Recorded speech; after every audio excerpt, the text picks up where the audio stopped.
Don't touch mine.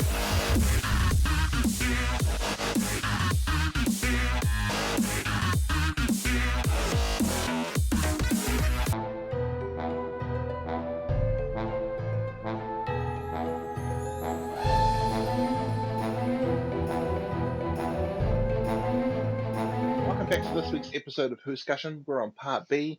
We'll be covering the Eighth Doctor comic book strip known as By Hook or By Crook, and finishing it up with the second Doctor short trip, The Five-Dimensional Man. So, Harry Shelley, do you want to do the comic or the audio today? I'll do the comic. Okay, cool. Take us away. All right. Well, this one is quite a ride, to say the least. Really, the Doctor and Izzy find themselves in some really interesting things. Really, almost immediately, we're introduced to the idea that Izzy is reading about the place that they are currently at. Canon, I believe they're saying it is. Yes, Canon. Which is an alien planet, it seems. Which has a lot of alien things going on about it. And they're all giants, eh? I don't think so. I think like there's a bunch of different cultures in this actually, because it doesn't look like they're all the same alien. But yeah, and immediately Izzy is being like, "Hey, I just want to read this," and the Doctor's like, "Why are you reading this? You know, we're here. Don't read about it. Just live it. Come on." And she's like, "Just let me read. God damn it, I'm a nerd. Come on." And she so is. Yeah, and the Doctor's like, "Hey, okay, that's cool. I'm gonna go and get myself some jam. I'm not sure why he's getting jam, but that's fine." And they make a bet with each other that the Doctor's gonna get in a jam before midnight, and he's like, "Make it 50, and you're on." And then almost immediately, he comes upon a murder scene where a guy is going crazy about jam and kills like 12 people. And the Doctor gets knocked out and then picked up by the police. Yeah. So almost immediately. And then Izzy sees the cop car drive by, see the Doctor in the window, and throws her fist up in the air. It's great. It's so good. And then, she goes to the prison. She's like, "I'll get you out." And then in a genius human ways, she basically she puts the sonic screwdriver in a cake. Seriously. Yeah. And then she gets imprisoned herself for trying to get the Doctor out.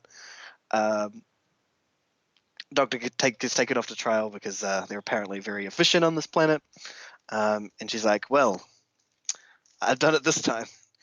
And then she realizes that the book that she's been reading about the planet that they're on is actually one published later on in their time stream. And she calls in an anonymous tip to find the real killer. And he just sort of blabs it all away. And I really love this character, even though we've only seen him in 2 panels, because he's talking crazy like I'll read you the passage of the last sentence for him is, "It's the jam, don't you see? I had to silence it. Mother warned me about the jam."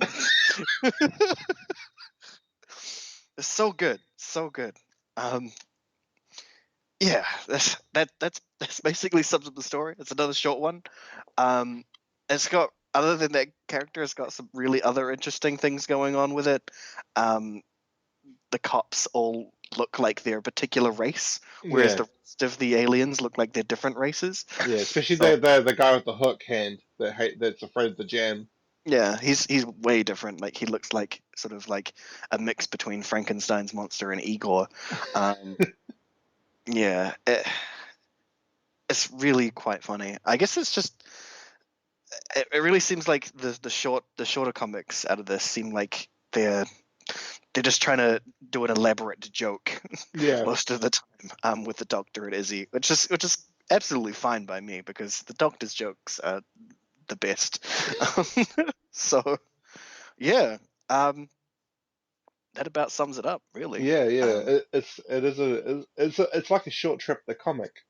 yeah, and yeah, as I said before, the art style and the comic itself is fantastic. That you don't even have to have known Doctor Who to just pick up this entire set and read them all. Yeah, I have to agree with you Whatever, on that. yeah, you don't even have to know the Doctor and find these amusing. So yeah, Yeah. Again, you can pick these all up on your phone via the many comic book apps that are out there. Comic Books Unlimited, Comixology, both the apps for your phone and PC browser interfaces. You can definitely snap these up. That is actually the last story for Volume One of the Eighth Doctor, called The End Game. And what was funny is reading through the last couple of pages, there's some editorial notes, and it shows that they actually used reference photos of Nicholas Briggs dressed as the Eighth Doctor for yep, the 9B Doctor. yep. So it was great to see pictures of Nicholas Briggs like putting his hand to his temple, and I was just like, "Oh my god, you actually put on the costume for this role. That's Yes, awesome." he did. And so, for those of you who don't know, Nicholas Briggs is a large proponent for the Big Finish universe. He's also the voice of the Daleks, the Jejune, and the Cybermen, and Mhm. also of the Ice Warriors in New Who. So he's got quite the profile. And like you and I, and our listeners out there as well, he started off as a Whovian, and so now, because of Yeah. his love of Doctor Who, he's a very famous man. Mhm. And so, with that out of the way, I suppose we move on to our final story today, which is also another short trip, the Five-Dimensional Man. Now, Ooh. this volume of short trips is completely different to the last two volumes, but in no way a bad thing. Mhm. Each story is bookended, so you'll notice we've skipped the first Doctor in this volume, and that's because the bookends are technically the first Doctor story. It's very confusing, and Harriet Skelly and myself have agreed we should do it last. And I've agreed Yep. with Harriet Skelly that it should be done last, and you'll find out why when we review it after the seventh Doctor story for this box set. So the Five Dimensional Man is read by David Troughton, the second Doctor, well, Patrick Troughton's son, so the son of the second Doctor, Yep. and this story is read like a 1950s radio drama, which is funny because Big Finish make radio dramas. Yep. Um, but this is read like a 1950s radio drama, and an American 1950s radio drama at that. So it's one of the old school science fiction numbers that they would have done in the 50s. If you've listened to some old 50s radio stuff, especially the Orson Welles 1940 stuff as well, is a good listen. If you want some references for the story, go out there and find Orson Welles' War of the Worlds. Very similar to what's done here. So it's a very science fiction, very American production. There's a Oh lot of yeah. American science fiction or early science fiction tropes. It's so great. It's great to listen to. David Troughton puts on his best 1950s American voice, the Yeah. classic Hollywood accent, which I found out was not a real accent. It was actually taught to actors in America. I've recently found it out on a YouTube channel called What Culture, actually. That was Mhm. actually a non-existent accent that was just in film. It didn't How actually about get. that? It wasn't actually used anywhere else but in movies. Very interesting. How about that? So that blew my mind. And so David Troughton uses that accent to great effect in this. We've got a housewife who also wants to be an author, which is really good. But she has to put in, unfortunately, the ties of 1950s America, whereas the woman was just someone who stayed in the kitchen. And it's very sad because she clearly wants to be a great science fiction writer. She's got all these incredible ideas, and as she sits down to typewrite her science fiction stories, a girl in space clothes appears, Yeah. and she's like, "I'm not going crazy, right? Oh no, definitely not. My name's Zoe. I'm a companion of the Doctor, and I've accidentally ended up here." And so this woman's sitting down to write science fiction stories, and right in front of her there's a time traveler. Yep. She like Sarah Jane Smith has no trouble believing in this time travel story, because she's wearing space clothes. Yep. And if you guys remember, if you've been following us for a while, you remember that Zoe did wear some out of it 1960s space clothes. Oh yeah, they were So great. glorious. Those high collars and the one piece suit. Oh my god, I love Zoe's space clothes. So great. So Zoe's wearing her space clothes. I really hope she's wearing her clothes from the Five Doctors, where she was wrapped up in bubble wrap. That's what I pictured this whole story. Oh yes. Zoe wearing the bubble wrap from the Five Doctors. I'm just like, please, that's what you're wearing right now. And, and so this woman's like, okay, what's going on? So Zoe breaks down that there's this person in the 28th century who's on an artificially made planet called Planet 801. And he's like this crazy genetic splicing scientist. The second doctor's trying to thwart his plans in a very second doctor fashion, where he's trying to use this crystal, actually much like the Green Death, actually, I suppose, a high powered crystal. Mm. Man, it's funny how we always manage to do that accidentally. It's just our schedule makes this happen. Yeah. These ties within the universe. It's really weird, actually. It's kind of like they planned this. The silence, Dun, they did it. dun. You must listen to Doctor Who in this order. So they've so Zoe explains this whole situation, and that Jamie's been held captive. He's probably going, "Oh, hey, Doctor, save me!" You can imagine that with Jamie. Crack into her, and the TARDIS appears, and it's got Zoe's not phased by the TARDIS, but I can't remember the woman's name. What was her name? Betty Brown. So Betty Brown covers her ears because the TARDIS does make quite a horrendous din, and she's not quite used to it because she's from the 50s and Doctor Who hasn't even aired on television yet. Yep. And she's covering her ears, and the TARDIS appears, and the Doctor comes out, and Zoe goes, "Doctor!" And Betty's taken aback. She's like, "Wait, the Doctor, this crazy super space time traveling alien guy you've been talking about, is a dude with a bowl cut and really crappy clothes?" And she's like, Yep. "Yeah, yeah, Yeah, he this is is." him. And she's so disappointed. She was expecting him to have like Poindexter glasses and a crazy oversized brain, but he's just this like dude with a bowl cut and some really crap homeless people clothes. Like he's just like, "What's happening, guys?" So she's like, "Oh, can I come with you?" And he's like, I'm going. I'm literally going to a place where you could probably die." Yep. But she's like, "Look, I'm writing science fiction novels, and I want to have like some source material." And the second doctor's like, "Okay, cool, come with me." So even though there's a high possibility she could die and not be able to come home ever again, he takes her, and Zoe's like, "See, I'm okay with this as well." And it Yeah. turns out to be a blessing, because as Zoe explains before they hop in the TARDIS, that she'll be invisible to these robots that have been programmed to kill Zoe, Jamie, and the Doctor. Mhm. And so she manages to get this crystal that could defeat this guy, to the machine that will defeat him. Uh, Jamie's Jamie's sitting there, and I can imagine it being like a 1950s sci-fi as opposed to Doctor Who, like the old Universal Pictures science fiction films, the monster movies of the week films that they used to make in the 50s. Him like, Yep. "Doctor," and being overtly muscly, just like, Yeah. "Doctor, click into her,"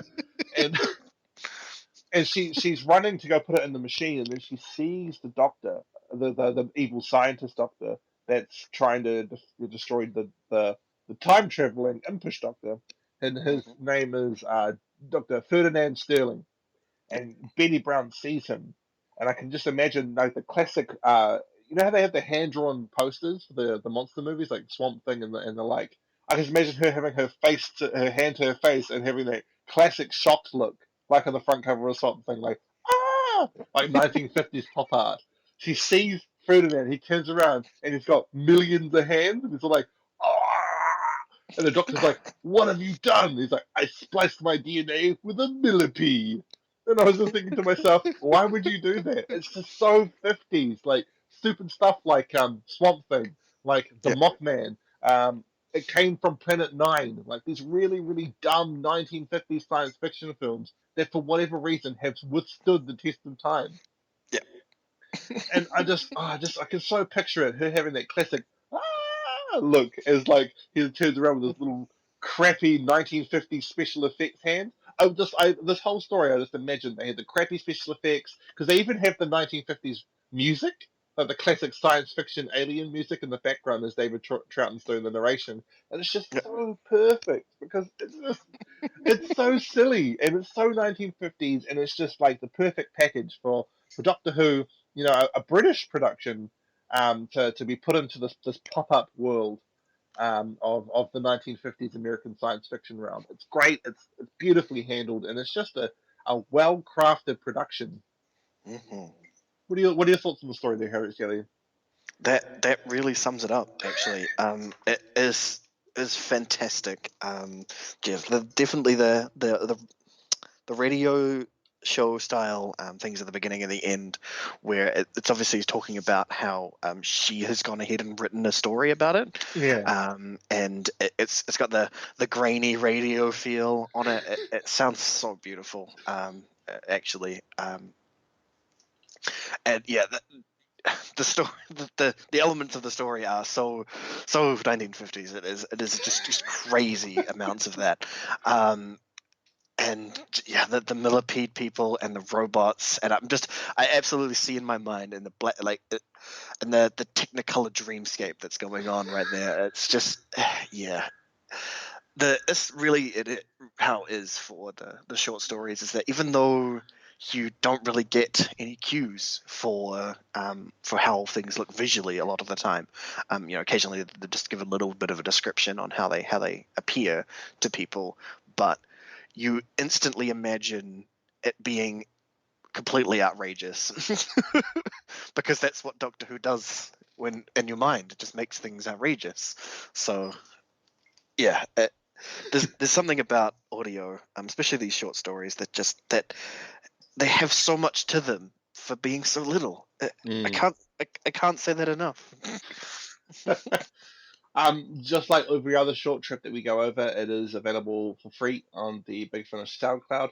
And you can pick up the whole volume that has significantly better audio quality. Actually, well done, Big Finish, by the way, putting up only a 100 KB sample on your on your SoundCloud. To get a 320 kilobytes.